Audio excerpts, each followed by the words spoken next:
Good morning. It's Tuesday, June 2nd. And instead of me saying it's Tuesday of this week or that week, we're in ordinary time. So unless it's a special feast, we'll just assume we're in ordinary time. So we'll begin today here in the Blessed Sacrament Chapel, where the Blessed Sacrament is, with Joe Katzenberger, who is both a Eucharistic minister and the person who schedules all of our liturgical ministers. We'll get to that in a little while. But for now, the psalm for today. Before the mountains were begotten, and the earth and the world were brought forth, from everlasting to everlasting, you are God. You turn man back to dust, saying, "Return, O children of men. For 1,000 years in your sight are as yesterday, now that it is past, or as a watch of the night. 70 is the sum of our years, or 80 if we are strong, and most of them are fruitless toil, for they pass quickly, and we drift away. Fill us at daybreak with your kindness, that we may shout for joy and gladness all our days. Let your work be seen by your servants, and your glory by their children." The response for today's psalm was, "In every age, O Lord, you have been our refuge." And yes, our Lord has been our refuge, especially at this time, and he has been our support. We have not been able to receive communion up until a few weeks ago, but we still are desiring full communion, full connection. And it's tough, it really is. But one of the things that we have to help us is the Eucharist when we most need it. And we're very blessed to have the Eucharistic ministers who assist the priest in making sure that the Eucharist is available. Joe, before we get into what a Eucharistic minister does, what have you been doing these weeks? How have you been keeping yourself busy? Well, I think like a lot of other people, a lot of yard work. We had a large tree fall down in the yard a few weeks ago, so had to chop that up and get that out of the way. We got a couple projects we're working on.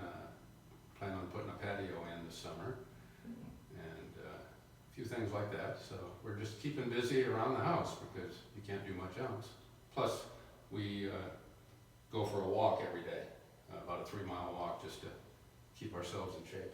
Oh God, that's why you can eat all you want. That's right. I have a very good cook at home. Yes, we've heard about Peggy and her cooking being very good.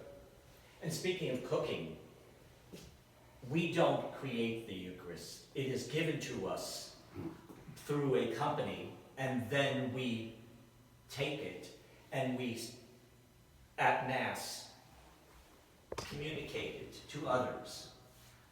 What does the Eucharistic minister do at Mass?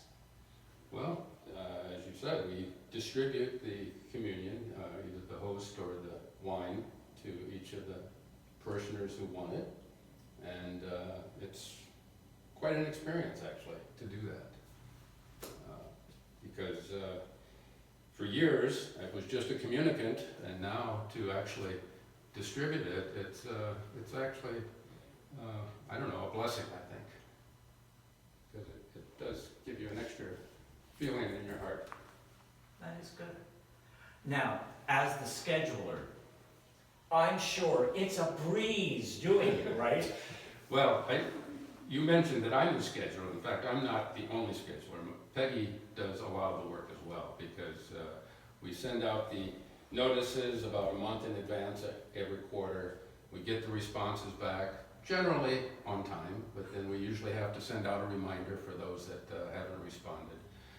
And then we're using a program that's on the parish app that they use for the finances and everything, which Takes quite a bit of data entry, but the nice thing about it, once you've got the information in, if you get it correct, it does a pretty good job of doing automatic scheduling. Wow. The biggest thing we have to do is make sure that couples are together, or brothers and sisters are together for the altar servers and so forth.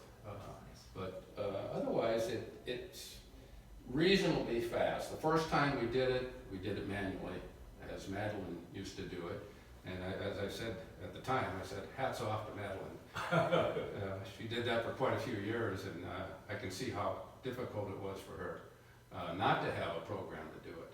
Having the program helps a lot, I think. Now you haven't done a schedule yet since like March, right? Well, actually, we did a schedule, or started a schedule. We had, everybody had their information in about the middle of March. We prepared at least through Easter. We had it all prepared and ready to go. In fact, we had sent it to Father for review. And at that point, he said, hold off, because it looks like we're not going to be having Easter. And so we didn't send that out. And then we prepared again, thinking that maybe by June, we would be able to do something. And again, nothing. So it's all ready, but I guess we'll wait till July. Hopefully in July, we can get back to A regular schedule. a normal schedule. Exactly. Now, the one thing for me is I get to celebrate the Eucharist every day. You don't. Right. What has it been like?